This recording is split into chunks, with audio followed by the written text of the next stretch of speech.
All right. Well, good afternoon, everyone. Great to have another economic review down. I remember we went to lunch earlier this week, Jake, and I showed you my market newsletter from, was it 1995 or something like that?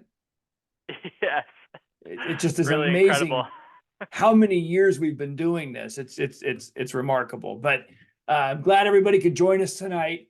This is a really interesting quarter to be talking about what's going on in the economy. And as you know, we always like to have an interesting theme that kind of helps us remember what's going on. And so we're using this idea, exploring the wilderness. And the reason we say that is that we are in the wilderness as far as unique economic and geopolitical situations. And like when you go camping, you want to have a pleasurable time. It's a time when your family can get together. But one of the things that makes camping unique is you always have camping stories. Jake, do you have a favorite camping story from when you were a kid? Yeah, actually, we going up to Rhode Island every single year. We would do road trips, and so it'd be a 26-hour drive with me and my four cousins and my aunt and a big old van basically. And I'll always remember somewhere in like North Carolina we would stop, and the fireflies would be everywhere. And so that was always so memorable. There was who could catch the most fireflies within a jar. Yeah. Yeah, so that really stuck with me. I think if you talk to somebody from Florida, every camping story begins and ends with, and then there was the raccoon. So with us in the economic markets, what we're thinking about now is what is going to be the raccoon? Or have we gotten smart enough to protect ourselves from the raccoon? So Jake, you're controlling the slides, so I'll give you this when we're ready to go. So let's go ahead and launch in. We've got a bunch of disclosures to talk about. Again, I'm Scott Pinkerton. Hello. I'm the managing member at Forethought, and with me is the wonderful Jake MacFarlane, who is our senior analyst with Forethought and very good, extraordinary asset manager and stock picker, as well as economic analysis. Great year last year, by the way, Jake. I think both our value and our growth strategies outperformed the market, their markets by over 10% last year. So kudos to you and the team. Thank you. So It was anyway, a fun year. Yeah. so required disclosures. What you're hearing is not a recommendation to you. You have the access to our ADV that tells you all of the disclosures. Next slide. And you will see on the next slide, we've got, if you have any concerns about your portfolio and its risk, know that we're here ready to go and ready to talk to you. So happy to be doing that. If you have questions, in your slide deck at the bottom right, you'll see there's a Q&A. We've got that up and we're looking at it. And so feel free to ask any questions and we will be anxious to answer them as we go. So let's dive in. When you think about camping, there's a couple of things that take place. The first thing is you've got to set up camp. So you got to know, okay, what are we going to be doing? You have to take an inventory. You have to know where you're at today. And then what do we have? What are the assets that we have? What are the tools that we have? And what are we going to need? You also need to know why you're doing it. So are you going camping because you have to? You've lost your home? Are you going camping because you want to have a family trip? Are you going out because you're, the wilderness, whatever it might be? Each of those has a different strategy. And then you got to realize that you're not in control. So when you go camping, you're in the elements. Likewise, when you're investing, you're in the elements. And there's things that you just can't know. And you can be an experienced camper, and all that means is that you're prepared for the unknown. Likewise, an experienced investor is prepared for the unknown. And you also have to know what season that you're in. So the point is that when you're looking at, excuse me, I'm going to end this call here. The point is that when you're looking at camping in the summertime, you're going to bring different equipment. Likewise, in the economy, are we in the beginning of a bull market? Are we in a fake bull market that's a bear market? Are we in the beginning of a recovery? Are we going into recession? You have to know where you're at seasonally to help guide the equipment that you're going to bring and the experience you're going to have.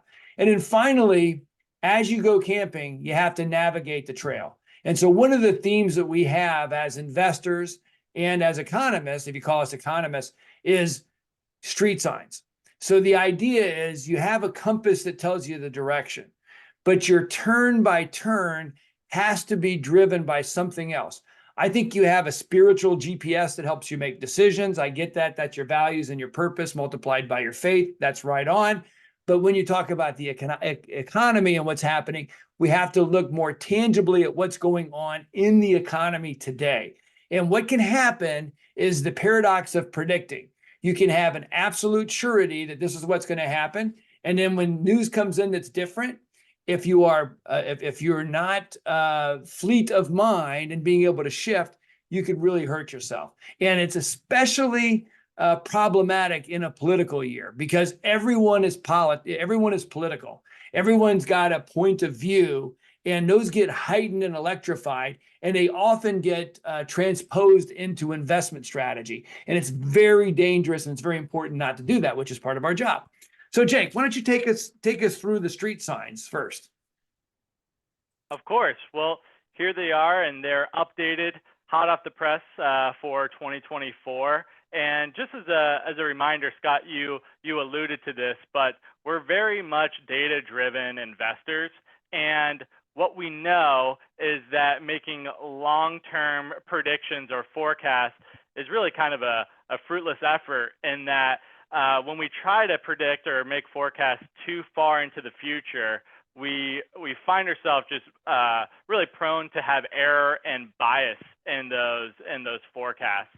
However, what we can do is we can take the data that's available to us today and build out a base case and some other range of outcomes that are highly correlated around certain what we call street signs or signs to watch. So the keen eye here will see that our base case for the stock market, the S&P 500, has a range of 4,400 to around 4,900, and where the market was at today, right around 4,900, kind of is at the peak of that base case. And so what that tells us is that potentially we could have a year of limited upside with the data that's available to us today. However, the market is forward-looking. And so what we can tell by that is that the market is expecting maybe some of these street signs to point to a softer landing, at which case that would push the S&P 500 onto the next street, which we've titled soft landing. As time passes, we'll know that the market will move up and down, and that's really going to be dependent, we believe, on how some of these signs to watch evolve. Whether we get some better than expected news, that should push the market up. If we get worse than expected news, that should pull the market down.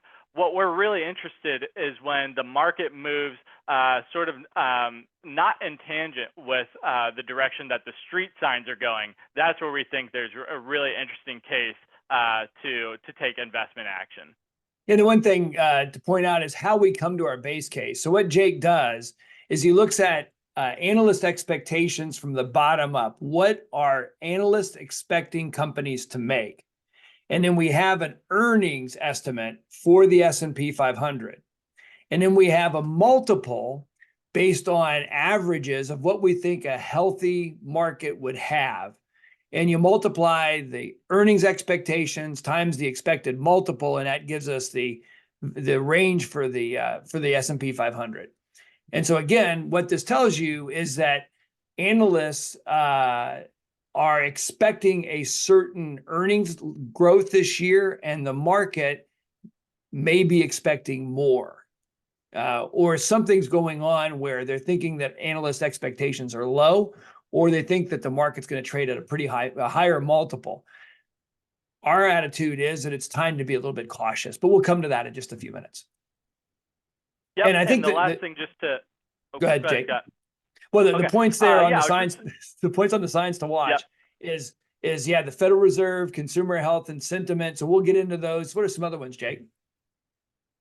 Well, business conditions, of course, is going to be important. And then obviously, as we get into sort of the political season, both domestically, but also global politics as well, we'll be keeping a keen eye on that. And we'll get into all of those signs to watch further into the deck. But kind of, to level set ourselves, where are we now and how did we get there? I think it's a really interesting situation where what we saw is we really peaked originally in the beginning of 2022. The market was right around 4,800.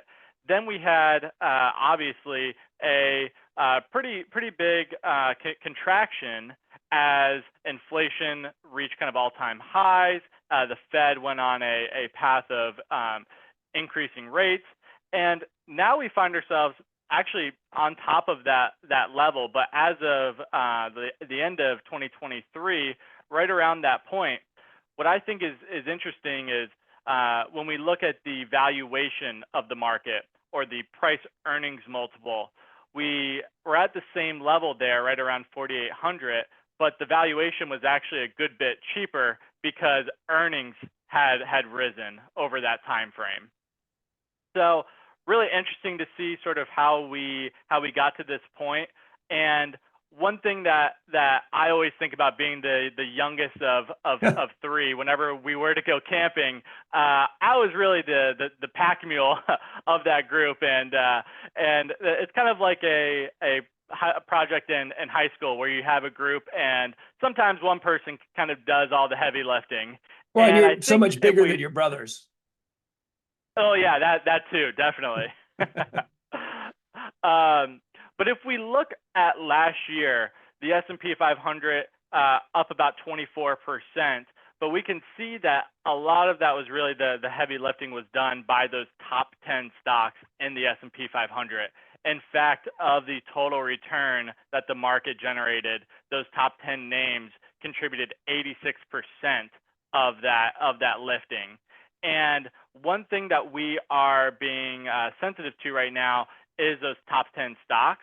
We think that they are absolutely great businesses, but from a valuation perspective, getting a little bit expensive at around 27 times earnings for those top 10 stocks versus the remaining 490 stocks that trade at just about 17 times earnings.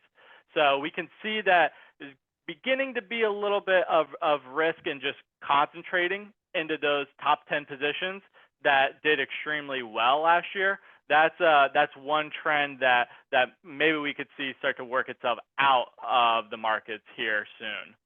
What's interesting about those top 10, one of them is NVIDIA. And so you're thinking, the stock is up, 300% last year. It was an incredible performer, but the earnings were actually up more than the stock, which is unbelievable when you think about it. So even though the stock has gone up, it's actually trading at a cheaper multiple than it was.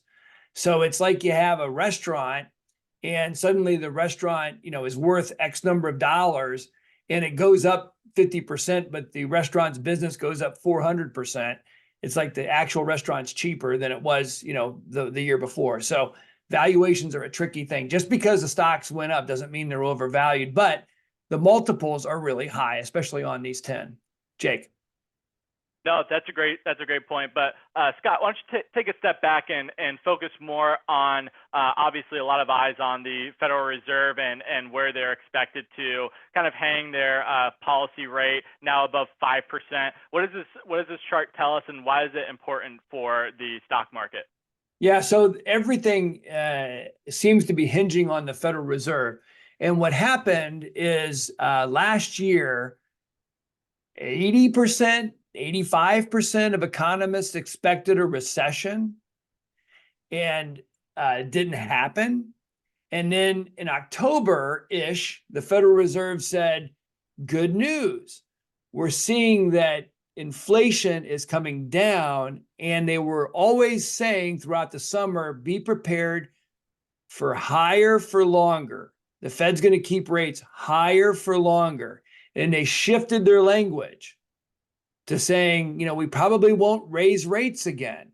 and the market took off. And then the Fed reiterated, we're not going to raise rates again. In fact, next year, we're going to cut interest rates. And what we saw last week is if you look at the far right, you have the green line, which is market expectations, and then you have the blue line, which is Fed expectations. And to realize what's happening with the Fed, it isn't like they all come together and they have a moment where they say, this is what we think is going to happen. You've got this dot plot where you have some Fed governors that are way over here, some Fed governors that are way over there. There's still some that aren't interested in cutting rates at all. But then they take the median of those, and that's what we're seeing. But the market anticipated and read into the language a lot more than what the Fed was saying. And then the Federal Reserve yesterday, Chairman Powell said, we don't see a rate cut in March. And so a lot of folks were expecting a rate cut, and that dropped the market a lot. So the point is that, one, Federal Reserve and the markets are expecting interest rates to go down, and that has implications for your investments, as it already has. But that's a key issue. And one of the key things is inflation. If we go on to the next slide, Jake. So you have consumer level inflation and producer level inflation. And what's happened is inflation has dropped a lot. So a year ago, 6 months ago, we were seeing inflation rates at 9+%. That's year over year. It's dropped substantially. However, the pain for consumers has not dropped because it hasn't like we've gone to deflation and gone back to previous prices. We just aren't seeing the price increases as much. And what we're going to show you in a little bit is the reason why is there's certain things like automobiles where a used car was actually worth more than it was when it was new. That's crazy. And now that's gone back to normal. And so that push into inflation has now become a drag, and it's brought inflation down. The next one shows producer prices. So the consumer went from like 9 to 3. And here you see producer prices going from an increase of 11% per, year over year to the latest call was less than 1%. So we're seeing inflation get wrung out of the economy on a year over year basis, which is giving the Federal Reserve, some ideas on how they might be able to lower interest rates. So the next slide, Jake. Well, one thing that we also have to take into account, right, is how has GDP responded to this? I mean, we've seen that the Fed has increased rates to 5.25, and really that is to try to take some demand out of the market. And over the last 4 quarters, I mean, really we've seen some strong real GDP growth. And I like this chart because it breaks it down into sort of different categories. And one chart that we normally have on here just shows us that the U.S. economy is a consumption-based economy, in that about 70% of our GDP actually comes from consumption. And on this chart here, consumption is going to be that light blue bar. And while that's going to be, positive real GDP growth coming from consumption, that's exactly what we want to see in a normal, healthy economy. And the last reading, Q3, was 4.9% real GDP growth. So we have inflation that's coming down well off of highs. We have strong real GDP growth. We're going to talk about the labor markets, but we're starting to kind of see some indications that maybe things are looking good. Now, of course, the next part of the deck is maybe when things don't go so good, and what indications are we looking at that maybe don't paint such a rosy picture? Hey, Jake, on the one thing about the previous slide, you'll notice the amount that's government spending. If you can go back one, that green area, that's not going away. So let's say that we have a change of control of Congress and the presidency. A lot of this spending is baked in through the Jobs Act and some of the other acts that Congress has passed. So, and nobody was predicting GDP growth as strong as it has been this year. And then to have that while inflation is dropping is really a Goldilocks situation. That's why the markets have responded so well. Well, Scott, one thing that I'm sure you know about camping is even the best trails still present some challenges. And one thing that we want, of course, is maybe those challenges to be more of like a cloudy day than a bear on the trail. Right. But we also have to be logical. And so I love this, the second button there. You know, we can't predict the weather, but also we know not to go camping when there's a hurricane. And at the same time, you don't want to let the what ifs hold you back. And so I think the big question is like, well, what do you do?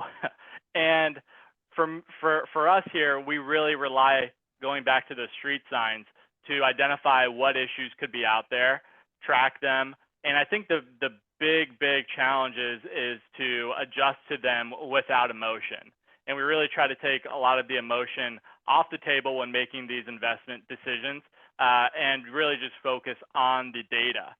So now So we'll start to talk about, you know, what are some issues out there? if you look at the weather that's predicted, so what's the base case?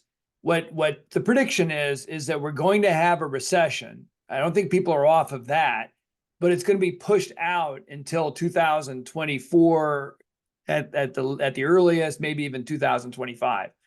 And the prediction is that the recession will be shallow, and if you know, it's kind of a Goldilocks scenario. And I'll remind people of the 90s, where we had slow GDP growth and we couldn't tell if we were in a recession or recovery, but that was fine enough for the markets to do really well.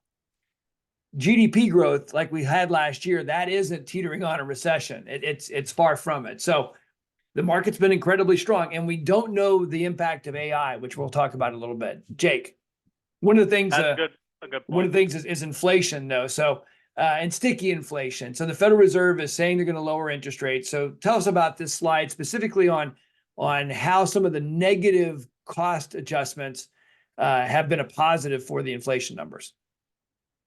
Well, perhaps actually first I'll start with kind of the good news, is that the current contributors to inflation or to CPI are shelter and basically entertainment / transportation. And we've talked about shelter, how it's a really terrible indicator of real-time inflation. It's a lagged variable. So we have seen that real-time rents have actually been coming down. So that's good. We could perhaps see some further declines in CPI just from shelter.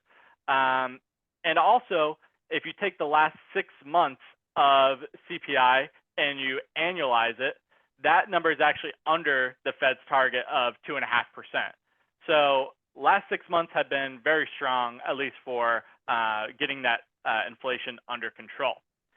Now the bad, one thing that isn't often talked about is there's like a roll-off effect with CPI. You have these year-over-year data points, and as we have seen on the left side of this chart on the left, some really big headline numbers, 8.6, 9.1, 8.5.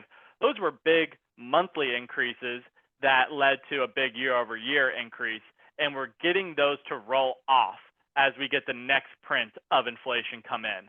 So that right there should naturally sort of really make it even more difficult for inflation to further its decline. And so it's also, yeah. Look at that slide to the left, and just this is the wacky thing about inflation. So just look at the green energy bar. No pun intended. You're looking at it. It started at 6, ended up at 9. So you had 3% added to inflation. So you take that away, we had 6%. And then in the middle of July, you almost had a 1.5% pull down. And all that happened is oil prices went from 100 to 60. So they went from 30 to 100 to down to 60. And oil prices are crazy. So anyway, Jake, didn't mean to interrupt.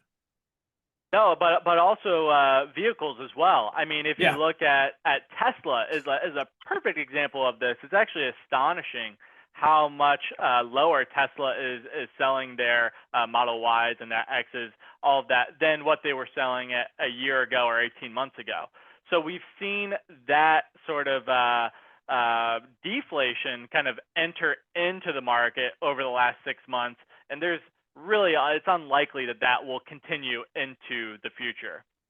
So Jake, But one of the things that we want to talk about is the consumer, because that's a big driver of inflation. So do you have anything that shows us, the consumer, and can they keep it going?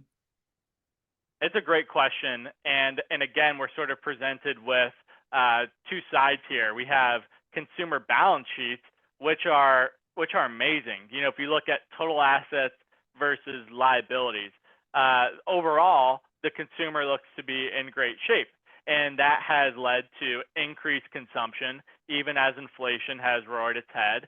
And wage growth has been strong, so that has helped with consumption as well. But we're starting to see a little bit of cracks now. And if we look on the right side, we can see that debt service ratio has increased. Now, not to alarming levels yet, but certainly post-COVID that started to creep up. But I think even more worrisome has been the bottom right chart, which takes a look at early delinquencies, with auto and credit card really being the two that have started to leap up to a territory that we haven't really seen since the great financial crisis. So that's really what we're keeping an eye on, especially because our economy is so built on consumption. So go to But the next Scott, slide. Yeah, the next while we slide. talk about the consumer, right? Let's look at the labor markets. What are you seeing here? Yeah, so I wanted to say about the previous slide too was, remember our demographics. So the big baby boomer bubble is now retiring pretty fast, and your average baby boomer is now over 70, and that's a huge part of that. And people that age, they just don't have the debt, and employment markets don't matter as much. But we are starting to see job openings drop. You're hearing headlines about job drops. So that's starting to matter. And so we're watching that closely. It's one of those things where good news or bad news is good news. We want to have a little softness in the labor markets. It'll help us with inflation. But the next slide, Jake, gets into something that is probably on the back of our minds. And it's one of those things where it's, the boy that cries wolf. At some point, deficits are going to matter. There comes a point where just because it hasn't made an impact in the past doesn't mean it doesn't matter. And so we have an enormous federal deficit. If you look at to the bottom right, you can see the deficit, in the 40s was really high because we were financing World War II. And then we never got anywhere close to that until about 2018 and 19. And the scary part about that is that happened when we were in an expansion. Then we had the COVID deficit that really boomed. And so that's not a problem as long as interest rates are low. But if you look at the left and you look at the federal budget, so much of that budget is being spent, on covering the government interest payments. And so the deficits, there's going to come a point where that could matter. And we want to make sure that it doesn't get to that tipping point. And that's where the Federal Reserve has got such a tough job. On the one hand, they don't want inflation to get out of control because that'll increase interest rates. And when they increase interest rates, we have to, then the deficit starts to get out of control. So it's really a conundrum, and they're navigating that just perfectly. The next slide talks about, navigating the trail. And we're going to talk about what are some of the issues out there and where do we see attractive opportunities. So Jake, as we look at high quality bonds with interest rates dropping, that seems to be a natural spot to go to. I would agree. I think this is the first time in a long time that we've actually increased our fixed income allocation within the portfolios. And I think if you look at this chart, it really sort of presents a attractive case for that. If you look at municipal bonds and their tax equivalent yield, even triple Bs, which are still investment grade munis or AAA munis, providing a tax equivalent of around 6 to upwards of 7%, I think it makes a lot of sense. But one thing that I thought was really interesting is actually on the top right, which takes a look at state, local, and federal net debt. And Scott, you were just talking about how the federal debt is up to almost 100% of GDP, whereas if you look at state and local debt, that's remained relatively constant, under 20%, going all the way back to the 1930s. But just at 13% now. I think these municipalities are in really good shape. And for the yield that investors are able to get right now, I think it makes a lot of sense, especially when you couple that with spreads. Spreads right now are very, very narrow. And what that means is that it doesn't make a lot of sense to take on additional credit risk within the market. And these municipalities are much more insulated from these shocks to the market than, let's say, high yield or corporate bonds would be. And so we're finding that risk return trade-off to be pretty attractive right now within municipal bonds. One of the things that we're going to have to be talking about with the stock market, of course, is economic growth. And so will the GDP numbers continue to be positive? Jake, what are the components that we're looking at here? Absolutely. So if we look at GDP and break that down into actually the growth, the year-over-year GDP growth, we can sort of segment that into two groups. We have growth in workers, of course, so that's going to be highly sort of determined by immigration policy as well as just native-born Americans. And you can see on the top left that it looks at the forecast over the next 10 years. That's virtually nada. So then the second part of real GDP growth comes from real output per worker. And that's just a fancy term for productivity. And what we have seen on the chart to the right there, and looking at productivity growth being the gray bar, we've seen that's been at 1.5% over the last 3 years. And that's just expected to increase, maybe look like something that we saw back in the 50s and the 60s at around 2.5% to 3%. And what's driving that?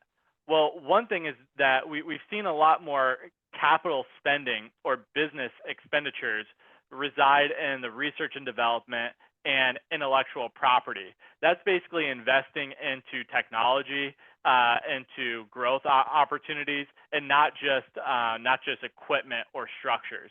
And that's really sort of the play here, because we're not going to get a lot of real GDP growth coming from the growth in working age population. Yeah, and the factors there we don't know is what's happening with immigration. I mean, there's literally, I'm hearing 8,000 people coming over the border daily right now, and that they're coming into the markets, and they're costing us social services, true, but they're also working, and so that's part of the productivity story. The other thing to look out for, if you go back one slide, Jake, is the productivity enhancements. That is so important. The real growth in output per worker. And what's happening is AI, and you're seeing it in the service sector, which is the biggest part of our economy. We are able to do things, at forethought that in seconds, what would have taken us hours to do. So, for example, we want to answer a client's question about anything, X, Y, or Z.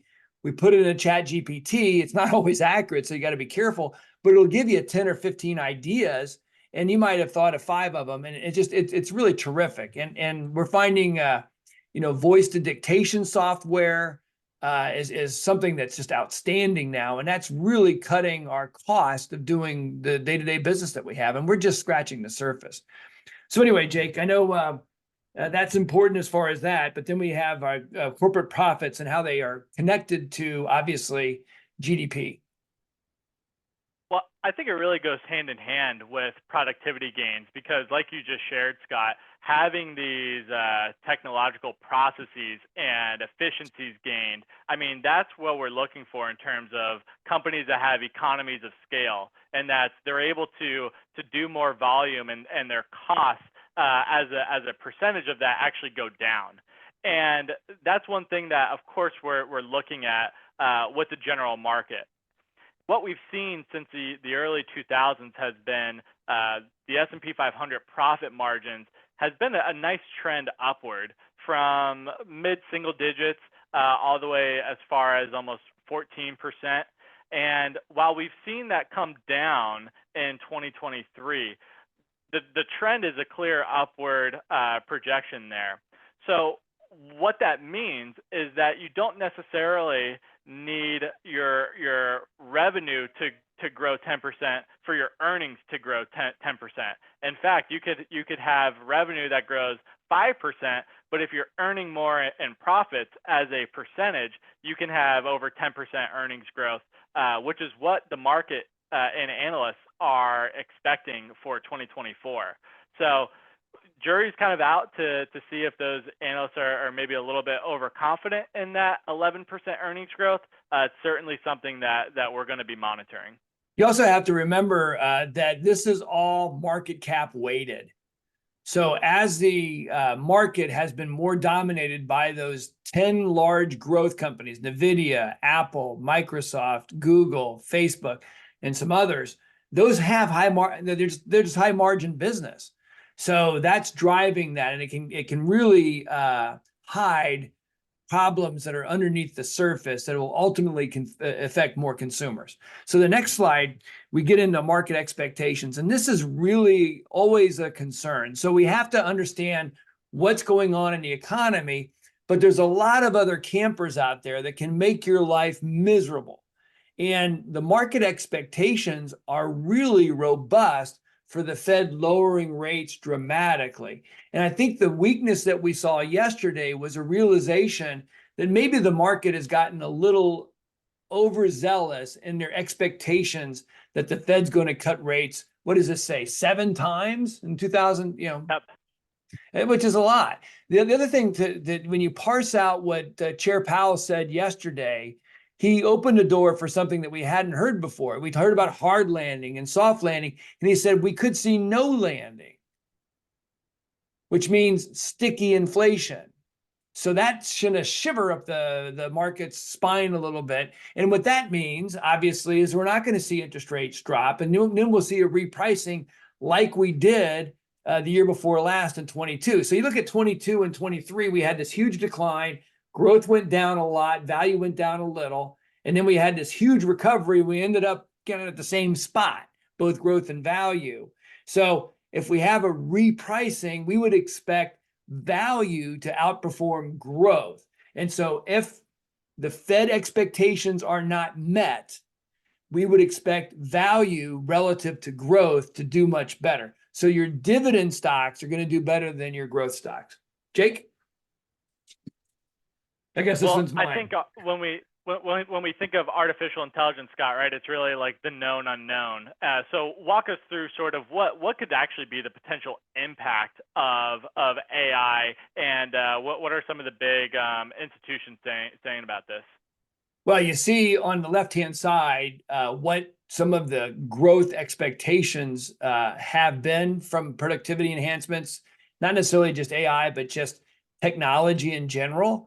And then you can see what's happened through 2022.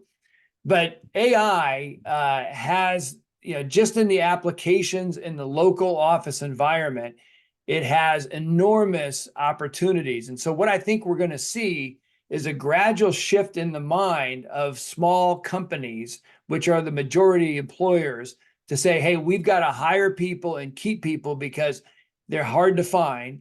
And you're seeing people insist that folks come into the office. You're seeing that kind of fade away. And you're seeing folks using technology to replace office workers.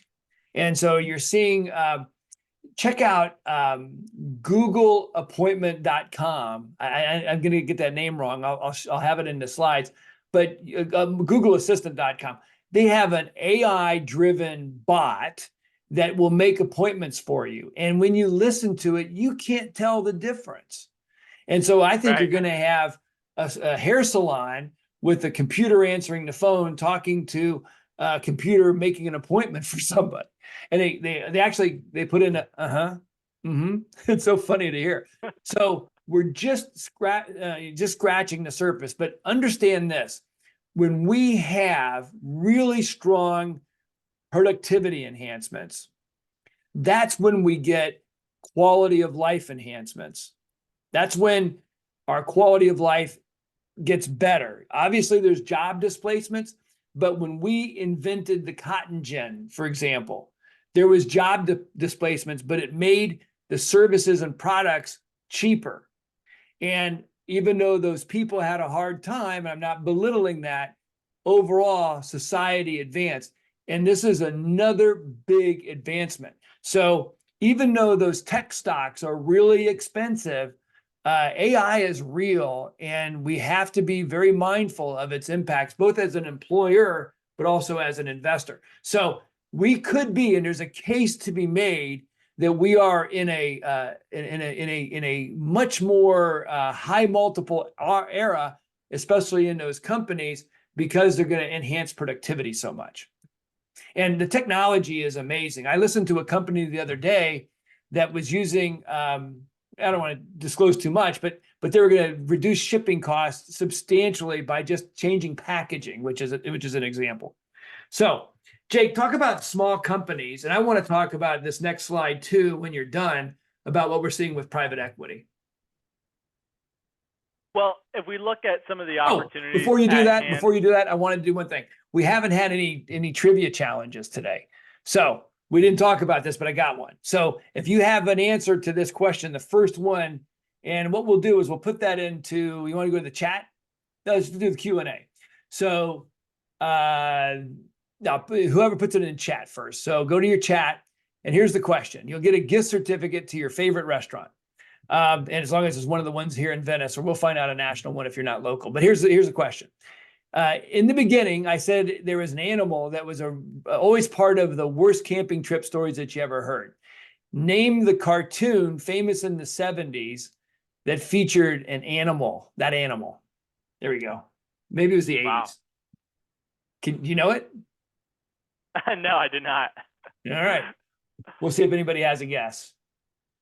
All right. Well, So I think talk about small caps. Talking about going back in time, right? As we looked, we saw a chart that showed drivers of GDP growth, and some of the fastest real GDP growth we saw was in the 50s and the 60s. And if we think of that, we really had sort of the onslaught of like the mainframe computers. And from what a lot of industry experts are saying, AI is going to have an even bigger impact in terms of GDP growth than the internet and really computers had, which is, it's tough to even fathom, let alone put numbers to it. That's why we say it's the known unknown. We have people raising their hands. I don't know if we're able to get questions Yogi answered. Bear? Is that correct? Are you seeing Q&A? Close, but no.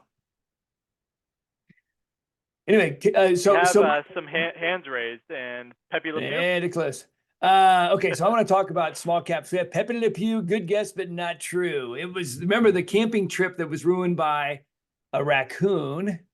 So what was the name of the famous raccoon in the 70s? I'll give you a hint. His friend was a moose. Okay. Small cap opportunities in private equity. So one thing that we're seeing a lot of, and we're seeing this in a couple of ways. One, we're seeing a flood of private equity investing. And we're seeing companies that used to be the dream of an entrepreneur was, I'm going to build my company up. Yes, Dr. Johnson got it right. Rocky Raccoon, he was the first one to get it. So Dr. Doug, you'll get your favorite restaurant. So which Wendy's do you go to? Anyway, I'm teasing. So what we're seeing, where a company would build and grow and build and grow, and then like the pinnacle of a person's life was to ring the bell as their company went public on the stock exchange.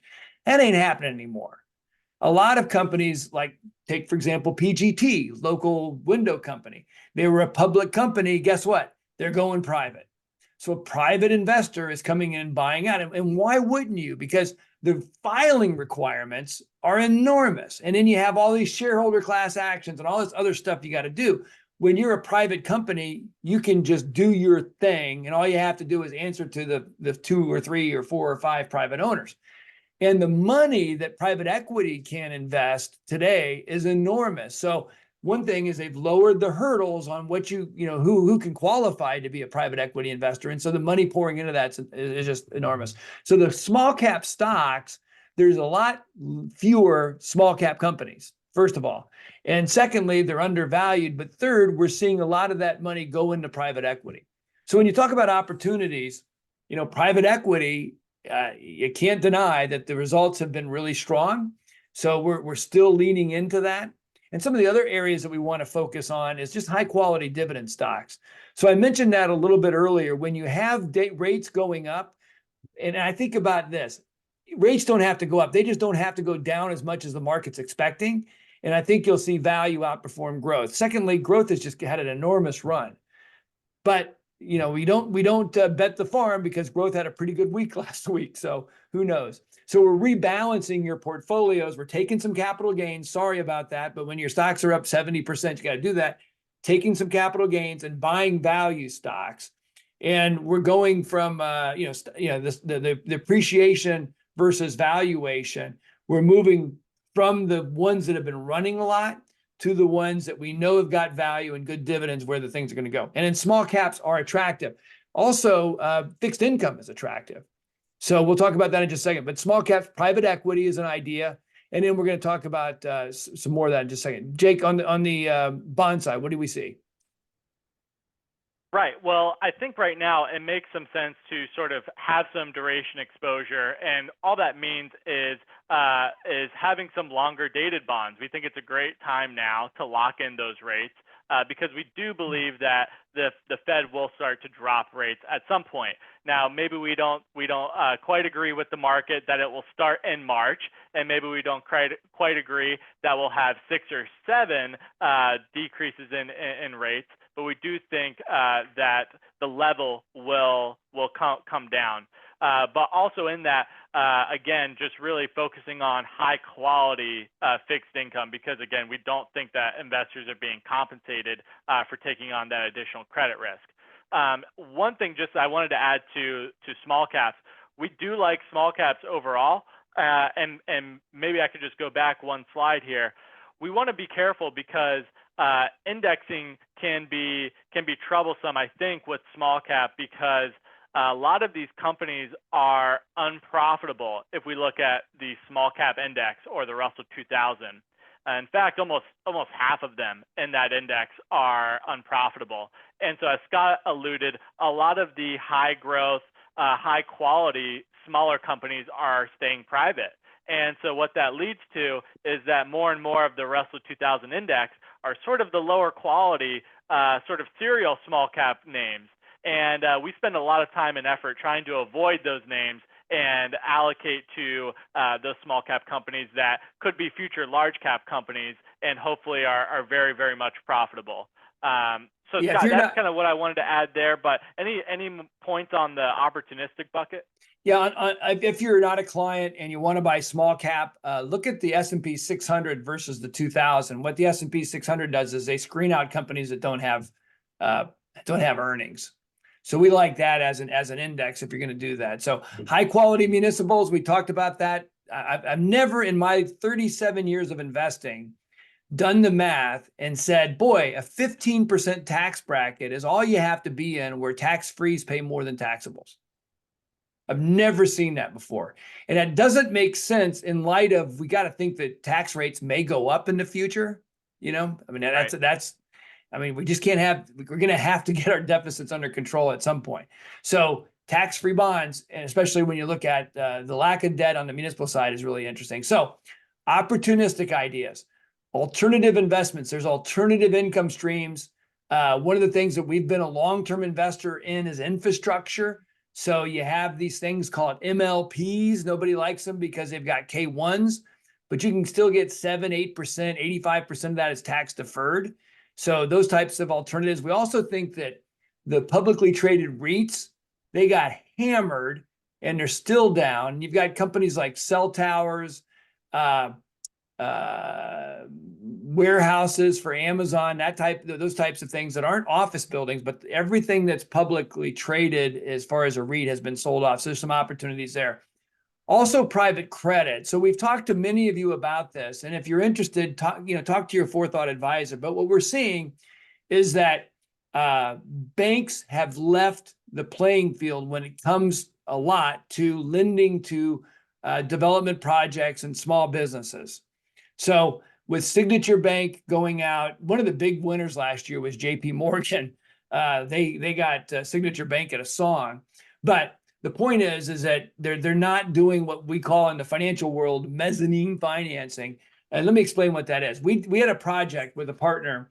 I make it sound like we were involved with it, but we have a partner firm that we work closely with that is an expert in multifamily housing, and they're developers, they're financiers, and they kind of are our representatives in that marketplace. So there was a deal in Dallas that was in East Dallas, and that doesn't really matter, but the research bears itself out. It's a good project, good place, and it pencils out. They're going to have good rents. So you're looking at about a $250 million project.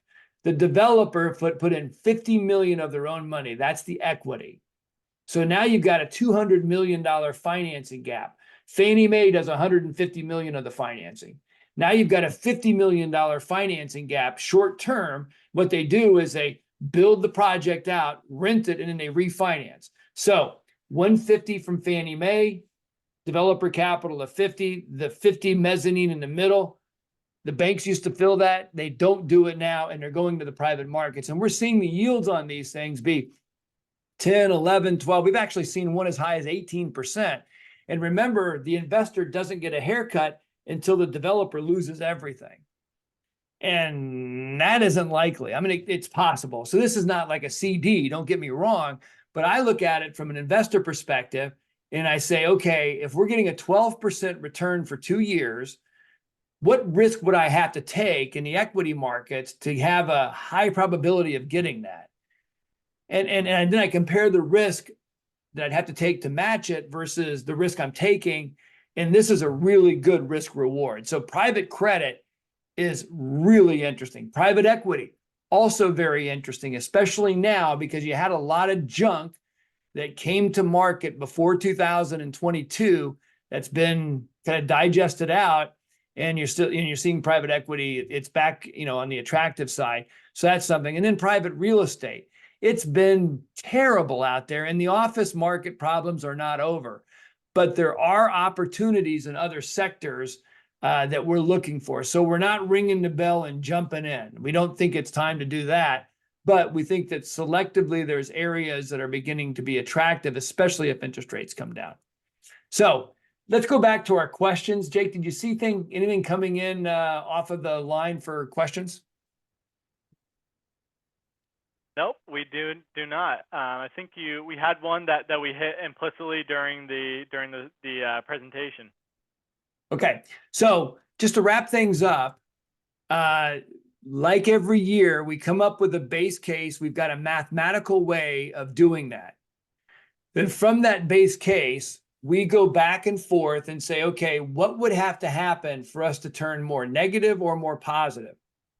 Then what we look for is, are we going, as Jake explained, are we seeing things more positive than what we expect? And has the market reacted appropriately?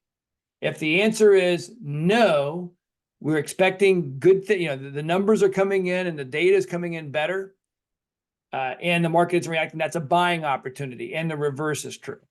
Now, today, there are a lot, and there's always a lot of geopolitical risks, but we've got several, we're at war with Iran right now. There's no other way to say it. We just haven't declared it, but that's going, and that's a huge risk. You can't ignore that. The oil markets are not reacting to basically the threatened shutdown from Yemen of the exportation of Middle East oil. The Saudis are on the sidelines. That's an interesting development. So a lot's going on that we need to watch. One of the reasons why that's occurring, by the way, is the U.S. oil industry has ramped up.